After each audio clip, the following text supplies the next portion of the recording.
Bonjour à toutes et à tous, j'ai à mes côtés Louis Martin, président, et Frédéric Dova, secrétaire général de l'Union suisse des professionnels de l'immobilier. Aujourd'hui, nous parlerons des chiffres, des actions politiques, des services aux membres et des actions de communication de l'USPIVO en 2023. L'USPIVO est l'association représentative des professionnels de l'immobilier vaudois. Louis Martin, est-ce que vous pouvez nous la résumer en quelques chiffres clés? Bonjour monsieur, avec plaisir. L'USPIVO, ça représente 110 membres avec les succursales. Ces 110 membres, c'est 2500 collaborateurs qui travaillent dans le canton de Vaud. Et ces collaborateurs gèrent 334 000 logements, ce qui représente 3 milliards d'états locatifs et près de 5 milliards de chiffres de vente.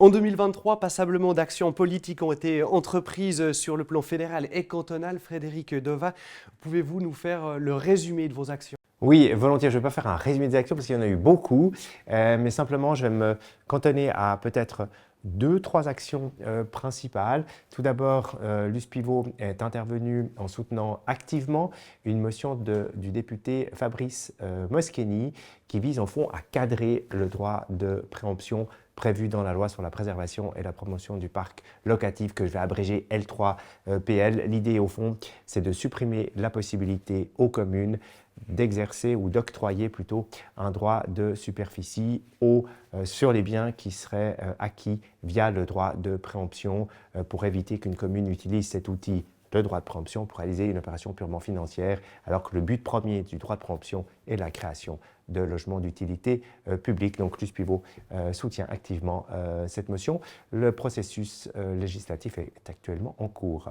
Une autre intervention, toujours au niveau cantonal, c'est cette fois nous étions opposés à une motion de M. le député Adrien Buclin qui visait au fond à introduire dans cette même loi, donc la L3PL, un droit d'expropriation pour la collectivité publique pour lui permettre d'acquérir des biens immobiliers afin de préserver des logements répondant aux besoins de toute la population. Pourquoi nous y sommes opposés? Parce que le droit d'expropriation est une très grave atteinte à la garantie de la propriété privée, raison pour laquelle donc nous avons rejeté cette motion et nous sommes intervenus au Grand Conseil avec succès puisque cette motion a été définitivement rejetée à juste titre par le Grand Conseil. Et je terminerai au niveau fédéral. Le peuple suisse sera amené à voter prochainement sur une révision du droit du bail qui porte à la fois sur la sous-location et à la fois sur la résiliation du contrat de bail en cas de besoin propre du bailleur ou de ses proches. Les chambres fédérales ont adopté cette réforme, ces révisions qui ont été ensuite combattues par référendum et puis référendum abouti et du coup le peuple suisse devra se prononcer là-dessus. S'agissant de la loi vaudoise sur l'énergie, quelle est la position de l'USPIVO? Eh bien, l'USPIVO effectivement a pris position sur cette loi, enfin sur la révision de la loi sur l'énergie. Ce qu'il faut savoir, c'est que ce projet de loi prévoit au fond à ce que tous les bâtiments classés en classe énergétique F et G du CECB eh bien, doivent être assainis pour passer en classe énergétique D dans des délais respectivement de 10 et 15 ans dès l'entrée en vigueur de la loi. Cette loi prévoit aussi la fin des chauffages aux énergies fossiles, mazout et gaz, dans un délai de 15 ans dès l'entrée en vigueur de la loi. Et puis, peu importe de savoir si l'installation fonctionne toujours. Cette obligation d'assainissement des bâtiments dans classe énergétique G et F va concerner 39 000 bâtiments sur le territoire vaudois, ce qui représente 2600 autorisations par année sur 15 ans, donc soit en moyenne 7 autorisations par jour, y compris les week-ends, y compris les jours fériés, y compris pendant évidemment les vacances scolaires, sans compter les oppositions et les éventuels recours. Quant au financement de ces travaux, c'est là que le bas blesse parce qu'au fond, le Conseil d'État prévoit ces grandes mesures, mais au fond ne prévoit aucune mesure de financement. Le coût global de toutes les mesures d'assainissement prévues dans le projet de loi peuvent être estimés facilement à plusieurs dizaines de milliards de francs et le canton met très généreusement à disposition des propriétaires concernés un montant de l'ordre de 120 millions de subventions par année, mais sur ces 120 millions de subventions, il y en a 60, en tout cas 60 millions qui proviennent des caisses fédérales. Donc au fond, l'USPIVO, nous sommes favorables à l'assainissement énergétique des bâtiments, mais il faut que les mesures pour parvenir à la réduction d'émissions de CO2 doivent être financièrement supportables et techniquement réalisables. pour nous, afin d'inciter les propriétaires à assainir les immeubles, il faut agir sur 3 axes. Augmenter les subventions, accorder des incitatifs fiscaux qui sont suffisamment incitatifs. Ça peut être une baisse substantielle de l'impôt sur la fortune, la suppression de l'impôt sur le gain immobilier. Enfin, il y a toutes des pistes fiscales qui n'ont malheureusement pas été explorées. Et puis, nous partons du principe aussi qu'il faut faire signer des conventions par objectif avec les propriétaires d'immeubles qui émettent quand même passablement de CO2. Ces conventions d'objectifs tiendraient compte des moyens financiers du propriétaire, et puis elles se feraient par palier, ce qui est beaucoup plus opportun et réaliste. Et enfin, la lutte contre le réchauffement climatique, ça nous concerne tous. C'est tant l'affaire des propriétaires, mais c'est aussi l'affaire des locataires et c'est aussi l'affaire de la collectivité publique. Et donc, chacun devrait participer à part égale à cet assainissement. Donc, pour résumer, l'USPIVO, en tout cas, rejette le projet de loi en l'état. Il faut que ce projet de loi soit intégralement revu pour permettre un assainissement réaliste à des coûts raisonnables. Thématique très importante, Frédéric Dovin. En 2023, l'USPIVO a mené sa propre étude portant sur les logements vacants du canton. Quels ont été les résultats obtenus? Eh bien, selon notre enquête, le taux de logements vacants est de 1,15% au 1er juin 2023, mais ça concerne pour l'ensemble du canton et que le marché locatif, compte un taux officiel de 0,98%.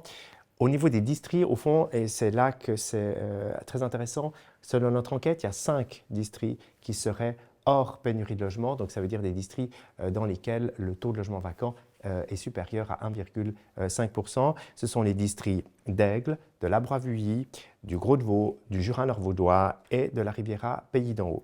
Alors que selon Statistique Vaud, selon l'enquête officielle, seul le district d'Aigle serait en situation hors pénurie. Et au fond, vous allez me dire, alors, comment se fait-il que vous arriviez à des résultats différents? Eh bien, je vais vous dire, M. Refait, la différence des résultats vient du fait que Statistique Vaud, au fond, reprend les chiffres que les communes lui transmettent. C'est des chiffres donc absolus qui sont recueillis sur une partie du parc locatif, parce que la commune ne peut pas sonder tout le parc locatif. Et puis après, Statistique Vaud va prendre ce chiffre absolu et le rapporter à l'ensemble du parc locatif de la commune. Donc évidemment, le taux relatif, eh bien forcément qu'il est plus bas, puisque votre panel de comparaison est beaucoup plus large que celui que vous avez pris pour obtenir vos chiffres absolus. Et au fond, avec ces pourcentages obtenus et communiqués par le canton, eh bien, nous estimons qu'ils se situent en deçà de la réalité, ce qui pourrait placer des districts en situation de pénurie de logement, qui implique donc un contrôle des loyers, par exemple, après travaux de rénovation, alors que ces 10 districts eh bien, pourraient ne pas être en situation de pénurie de logement. Donc, ça a quand même des conséquences notables. Et il est vrai que, et c'est à saluer, nous travaillons étroitement avec Statistique Vaud. Nous collaborons tout à fait parfaitement de manière à améliorer la fiabilité des chiffres. Et je remercie l'autorité cantonale pour son soutien et cette bonne coopération. Louis Martin, l'USPIVO a très à cœur d'assurer la relève et encourage ses membres à se former. Quelles actions l'USPIVO a entrepris en ce sens? Oui, tout à fait. La relève, c'est vraiment quelque chose qui me tenait vraiment à cœur parce que sans relève dans une profession, c'est la fin de la profession. Et on voit tous dans nos agences, on a besoin de personnel motivé et formé. Ça fait déjà plusieurs années que nous organisons la journée des apprentis. Et cette journée permet aux apprentis de se rencontrer, de se fédérer, de connaître les métiers de l'immobilier, de connaître l'USPI. Et puis nous, on a beaucoup de plaisir d'accueillir ces jeunes très motivés. Et pour la première fois cette année, nous allons avoir une journée avec 2 années. Il y aura les apprentis de première année, première journée des apprentis, et on va reprendre ceux de la première année pour leur 2e journée des apprentis, où là, ils pourront s'exercer à faire un état des lieux, et on se réjouit déjà beaucoup de cette journée. Et puis les apprentis, on va aussi les remercier, les féliciter, et j'ai eu le plaisir au mois de juin passé de remercier et donner un bon à M. Samuel Santo Pinto, qui était le meilleur apprenti du SPIVO. Et je tiens encore à le féliciter. On va parler communication. Vous êtes actif sur les canaux traditionnels, mais également digitaux. Quelles nouvelles actions de communication vous avez mis en place en 2023? Alors, comme vous le dites, on est très actif sur les différents canaux digitaux. tant que ce soit Facebook, LinkedIn et j'en passe. On a mis maintenant en route des capsules où on va trouver nos membres qui expliquent ce qu'est l'USPI, qui expliquent les métiers de l'USPI, pour vraiment mettre en avant nos membres et le professionnalisme de nos membres. Et cette année, nous avons décidé de publier dans la FAO, sur plusieurs mois, la liste de nos membres pour les mettre en avant. Nous avons eu les Lunch Contacts, 3 Lunch Contacts. C'est un moment privilégié où le comité reçoit les membres lors d'un midi à 14 h et ça permet de leur donner les dernières nouvelles de l'association, d'échanger avec eux et ça permet aux membres de remonter au comité les questions et les demandes qu'ils ont vis-à-vis de leurs représentants. En 2012, l'USPIVO a créé sa propre fondation, la fondation USPIVO. Dites-nous quel est son objectif? L'objectif de la fondation, c'est de venir en aide à un locataire qui, momentanément, ne peut plus payer son loyer suite à un coup du sort. Combien de locataires la fondation a-t-elle pu aider jusque-là? Alors jusque-là, la fondation a aidé 130 locataires pour un montant qui dépasse 400 000 francs. Et la fondation, bien surtout, elle est aidée par les membres qui cotisent, qui font des dons. Et puis, on a aussi un repas de soutien, une soirée où les gens viennent, participent et permettent d'alimenter les fonds de la fondation. Et la fondation est soutenue aussi par la Fédération vaudoise des entrepreneurs. En 2023, nouveauté, vous avez mis un outil à disposition des courtiers. Oui, c'est un argumentaire qui permet aux courtiers d'avoir justement les arguments pour démarcher les clients et puis obtenir un mandat plus facilement. Et cet argumentaire, il le trouve sur l'extranet et ce travail a été fait par notre commission courtage. Est-ce que ça fonctionne? Quels sont les retours? On a des très bons retours du terrain et puis les membres sont très satisfaits. Louis Martin, Frédéric Dova, merci beaucoup d'avoir résumé ce rapport annuel 2023. À tout bientôt.